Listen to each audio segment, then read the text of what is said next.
Sometimes the loudest moment in a relationship isn't when someone yells, cries, or pleads for understanding. It's when they go quiet. Not the kind of silence that comes from apathy, but the kind that comes from clarity. See, the avoidant thought they had the upper hand.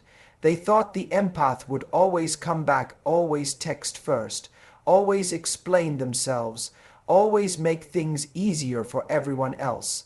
They were so used to the empath's love being unconditional that they mistook it for weakness.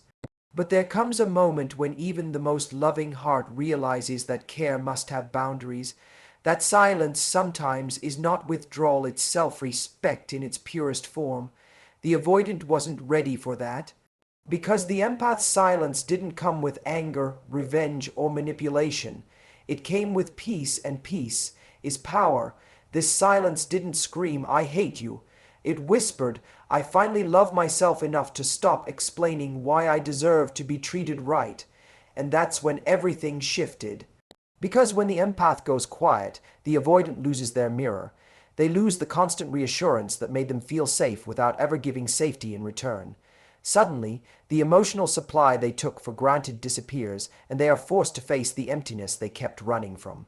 But here's the beauty of this transformation. The silence isn't about punishment, it's about evolution. The super empath doesn't go silent to make the avoidant chase.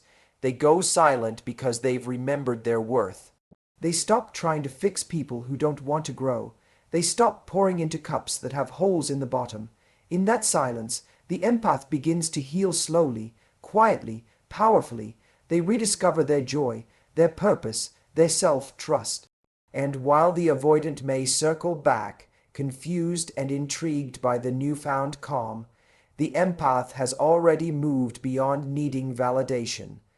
The silence that once felt like loss becomes a declaration of freedom. It's the moment the empath chooses peace over chaos, boundaries over begging, and self-love over survival. So if you've ever been the one who gave and gave until you felt invisible, remember this. Your silence is not emptiness. It's sacred space. It's where your heart resets. And one day, the people who once ignored your voice will hear your silence echo louder than any words you ever spoke. Silence is often misunderstood. People see it as avoidance, withdrawal, or even emotional manipulation, but true silence, the kind that comes after giving your all, is one of the purest expressions of self-respect. It's not about ignoring someone or proving a point. It's about recognizing that your energy is precious and your peace is not up for negotiation. When an empath finally chooses silence, it's not because they have nothing left to say, but because they've realized that words no longer serve a purpose in a place where they are not valued or heard. Silence becomes the language of self-worth. For the super empath, this realization doesn't come easily. They are used to over-explaining, over-loving, and overextending, trying to make others feel safe, seen, and understood. They interpret emotional distance as an invitation to love harder, but after countless cycles of being misunderstood, drained, or dismissed, something inside them shifts. The silence that follows is not born from bitterness, it's born from awareness. It's a quiet acknowledgement that continuing to speak, to give, or to fight for connection is costing them too much of themselves, so they choose stillness, and in that stillness, something powerful begins to happen. The silence becomes a boundary that speaks louder than any words ever could. It tells the other person, "I'm no longer available for one-sided energy exchanges." It communicates dignity, restraint, and maturity. It's not reactive, it's reflective. The empath begins to understand that silence doesn't mean losing their voice. It means using it differently. Instead of pouring it into explanations that fall on deaf ears, they redirect it inward, nurturing their own healing. They realize that sometimes peace is not something you negotiate with others, it's something you protect from others. What makes this silence powerful is its emotional clarity. It isn't laced with hidden motives or games. It's not about making the avoidant chase or feel guilty. It's simply a refusal to participate in dynamics that dishonor mutual respect. In many ways, this silence rebalances power. For too long, the empath's emotions, words, and compassion were given freely, even recklessly. Their silence now reclaims what was lost, the ability to choose where their energy flows. It becomes a spiritual reset, an energetic cleansing of all the spaces where they once tried to be understood. The avoidant, who was once comfortable with the empath's endless availability, suddenly faces the unfamiliar quiet. They feel the absence of attention, the loss of emotional safety they never realized was being provided. The silence confronts them with their own emotional void. It reveals what they were too detached to notice, that the connection's heartbeat was never mutual. It was maintained by the empath's persistence. In the end, silence becomes both a shield and a statement. It's not coldness, it's clarity. It's the moment the empath stops chasing closure from others and begins giving it to themselves. By stepping back, they are not giving up. They're finally standing up for their peace. The power of silence is not in its emptiness but in its intention. It's a quiet revolution of self-love that demands nothing, yet transforms everything. The avoidant often moves through relationships with a quiet confidence that borders on emotional detachment. They believe they hold the control because they care less, respond slower, and reveal little. Their distance becomes their armor, and they assume that the empath, with their deep compassion and understanding, will always be the one to bridge the gap. To the avoidant, the empath's kindness feels predictable. They expect forgiveness after coldness, patience after withdrawal, love after rejection. They come to rely on it without realizing it. They think, no matter what I do, they'll still be there. And for a long time, that's true. Until one day it isn't. When the empath's warmth is suddenly replaced by silence, it creates a shockwave in the avoidance world. The very person they thought would always reach out no longer does. The messages stop. The reassurance disappears. The emotional labor that held everything together vanishes. The avoidant is left standing in the echo of their own distance, forced to feel the emptiness they've spent so long avoiding. It's only then that they realize the balance of power was never in their favor. It was always in the hands of the empath who chose to give. The avoidant mistook consistency for dependence. They assumed that the empath's need to connect came from weakness rather than emotional courage. They couldn't see that it takes strength to keep showing up with love in a world that rewards detachment. But when the empath finally pulls back, the illusion of control crumbles. The avoidant begins to sense what was truly lost. Not attention, but emotional depth. Not just affection, but safety, because the empath's presence wasn't about clinging, it was about grounding. It provided warmth where there was coldness, reassurance where there was uncertainty, and a steady heart where there was avoidance. The irony is that the avoidance behavior was driven by fear of losing themselves, yet in trying to protect their independence, they ended up losing the one person who made connection safe. They never anticipated that the empath's kindness came with limits, that even the most giving souls eventually tire of carrying the emotional weight alone.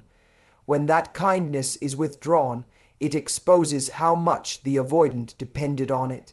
They feel the void not just emotionally but energetically, the peace that once filled their life now replaced by an uncomfortable silence that mirrors their own unresolved wounds. This moment becomes a quiet reckoning. The avoidant starts to replay every instance where they pulled away, every time they met love with distance, every moment they mistook care for control. The silence forces reflection. For the first time, they realize that the empath's love wasn't a guarantee, it was a gift. And gifts, once taken for granted, are rarely offered again in the same way. In that realization lies a painful truth. The empath's kindness was never weakness. It was a strength so steady that it made the avoidant believe it would last forever. But true strength knows when to step back, and when it does, the avoidant finally sees the value of what they dismissed. The silence becomes a mirror, showing them not what they lost, but what they were never ready to hold. When the empath finally falls silent, it's not out of anger or a desire to punish. It's the quiet surrender that comes after realizing that their words, no matter how sincere, can't reach someone who isn't ready to listen. The empath's silence is not a tool for revenge, it's a symptom of growth. It's what happens when love evolves from needing to be understood to choosing to understand oneself. The empath has spent so much time trying to fix, heal, and hold together something that was never theirs to repair. Eventually, they come to see that loving someone doesn't mean losing yourself in their avoidance. It means recognizing when your effort no longer aligns with your peace. This evolution is subtle but profound. The empath doesn't wake up one day and decide to stop caring. Their silence grows naturally, like dusk settling after a long, exhausting day. They realize that chasing after someone who fears connection only deepens their own wounds.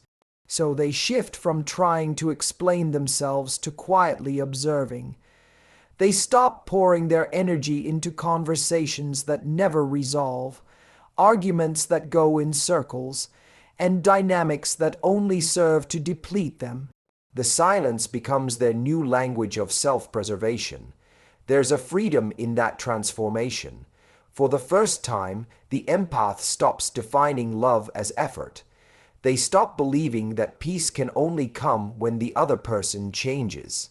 Instead, they discover that peace begins the moment they choose to stop fighting for what isn't reciprocated. Their silence isn't meant to make the avoidant miss them, it's meant to give themselves room to breathe again. It's a reclaiming of emotional energy that has been scattered for too long. It's the space where healing begins and clarity returns. The avoidant may perceive this silence as indifference, but it's anything but. It's the highest form of emotional maturity to walk away not because you stopped loving, but because you finally understand that love cannot thrive without mutual vulnerability. The empath's silence carries a message the avoidant can't ignore, that love without reciprocity isn't love, it's servitude, and that lesson can't be taught through confrontation, it's only understood through absence. As the empath grows through their silence, they begin to see how much they were shrinking to make others comfortable.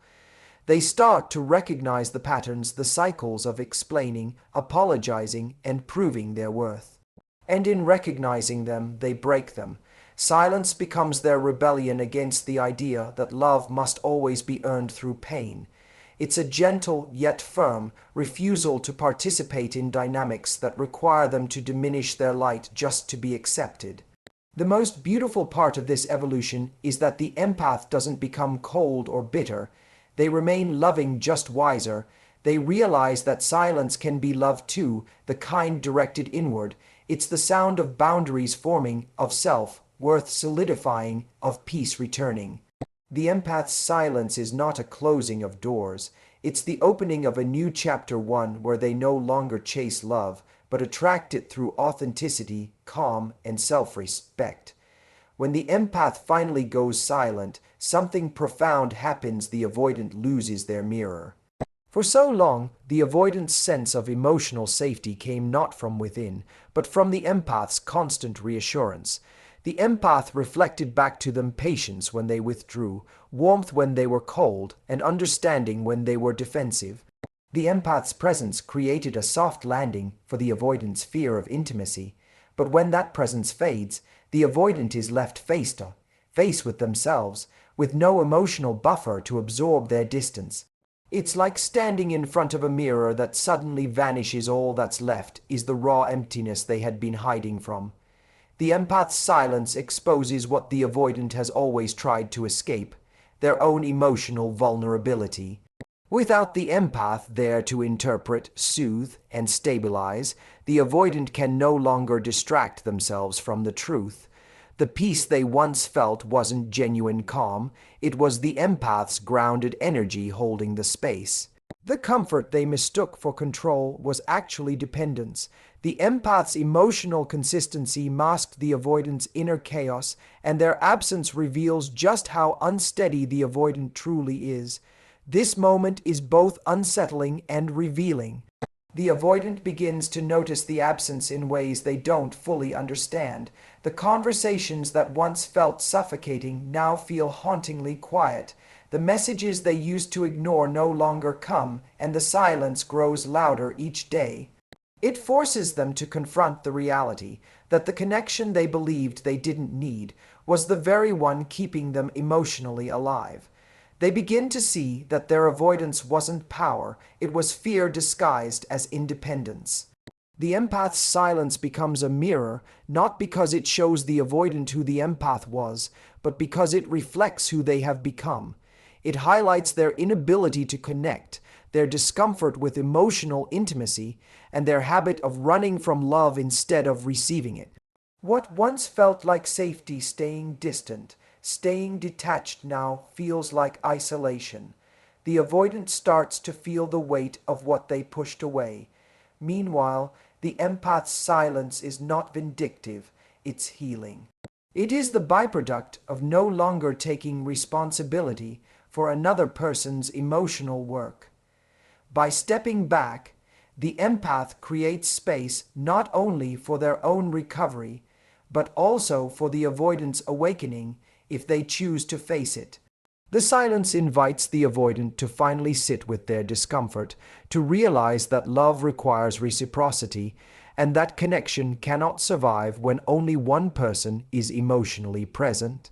What makes this dynamic so powerful is that the silence doesn't shout, it whispers truths the avoidant can no longer ignore. It reveals how much the empath carried, how deeply they understood, and how quietly they sustained a bond that was never balanced. The avoidant, in turn, is left to confront the emptiness that avoidance was designed to protect them from. The silence they once believed was freedom now feels like loss, and in that realization lies the first spark of self-awareness.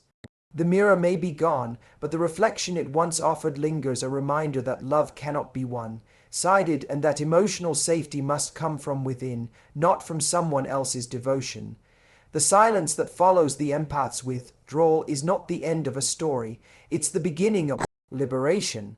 For so long, the empath's world revolved around maintaining connection, explaining, soothing, and bridging every emotional gap to keep the relationship alive. Their love was their language, and they spoke it fluently, even when it went unreciprocated. But when they finally step back and allow silence to take its place, something shifts. The chaos that once consumed them begins to fade, replaced by an unfamiliar sense of peace. That peace is not coldness, it's freedom. It's the moment they realize they no longer need to fight to be seen. The silence becomes a declaration not to the avoidant, but to themselves. It says, I am no longer available for emotional imbalance. I no longer chase love that hurts. The empath, often labeled as too sensitive or too giving, learns that their depth is not a flaw but a strength. They begin to understand that love is not proven through endurance. True love does not demand self-sacrifice to earn connection. It thrives where mutual respect and vulnerability exist. And so, the silence becomes their boundary, not to keep people out, but to keep their peace in. This stage is where transformation takes root. The empath, once entangled in overthinking and emotional labor, starts to find clarity. They realize that silence can speak volumes. It communicates that they are done participating in their own exhaustion. It's not avoidance, it's alignment. It's choosing serenity over struggle, detachment over desperation, and authenticity over appeasement.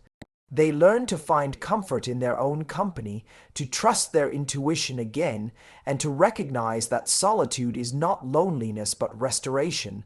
For the avoidant, however, this silence carries a very different energy. It unsettles them. They were used to being chased, forgiven, and emotionally catered to. The empath's detachment doesn't fit the pattern they've come to expect. What once felt like control now feels like loss. The silence reveals what words never could, that the empath's love was the heartbeat of the relationship, and without it, everything falls still. The avoidant, for the first time, feels the consequences of emotional distance. They see how their inability to connect didn't protect them. It cost them something real, but for the empath, this silence becomes sacred ground. It's where they rebuild slowly, quietly, authentically. They begin to pour their energy back into their own life, rediscovering passions, friendships, and joy that were once dimmed by the constant effort to keep love alive. They learn that boundaries are not walls, but bridges that lead back to self-respect. The silence, once painful, becomes empowering. It's no longer about proving worth to someone else. It's about remembering it for themselves. This newfound peace radiates differently. The empath no longer reacts, they respond with calmness, clarity, and intention. Their silence becomes strength, not submission. It's the sound of healing, the moment when love stops being survival and starts being choice. The silence transforms from a void into a voice, one that says without words, I am free, I am whole, I am enough. In the end, the silence of the super empath is not the end of love, but the rebirth of self. It is the moment they reclaim their voice by no longer needing to speak, the point where pain transforms into peace and boundaries become blessings. The avoidant may never fully understand the depth of what they lost, but the empath no longer needs them to. Because healing is not found in being heard by others, it's found in finally listening to yourself. Thank you for sharing this space, for reflecting, and for remembering that silence, when born from self-respect, is not emptiness but the purest sound of freedom.